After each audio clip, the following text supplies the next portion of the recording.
I lartë madhëshmi thot libri i tij, inna as-sa'ata la'atiyatun la rayba fiha. Në të vërtetë ora, çasti, ringjallja do të vijë, nuk ka dyshim në të.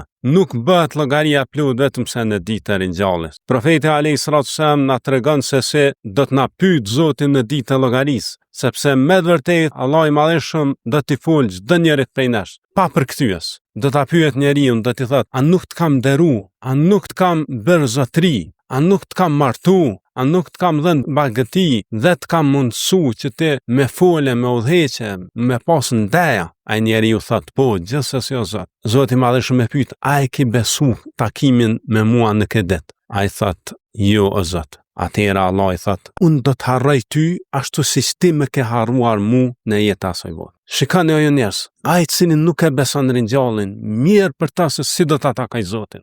A ka ma turp se me t'i bë këtë pyetje Zoti? Me thonë, a nuk të kam nderu? A nuk kam nderuar biri Ademi, që të kam bë me ecë me kamë, të kam bë me hangër ushqime të lloj-llojshme, me ecë në tokë, në dete, gjitha të begatije, e të kam bërë bashorte, e të kam dhënë baktin shërbimin tënë, gjithçka e kam bërë në shërbimin tënë. Edhe pastaj mos me besu takimin me Zotin, pastaj mos me besu që në ditë kimi më llogarit për veprat tona. A ka ma turp se me të thonë Zoti, unë po të harroj ty ashtu siç më ke harruar mu. Në të vërtetë, turp më të madh se ky s'ka, andaj le të përgatitemi për takimin me Zotin ton.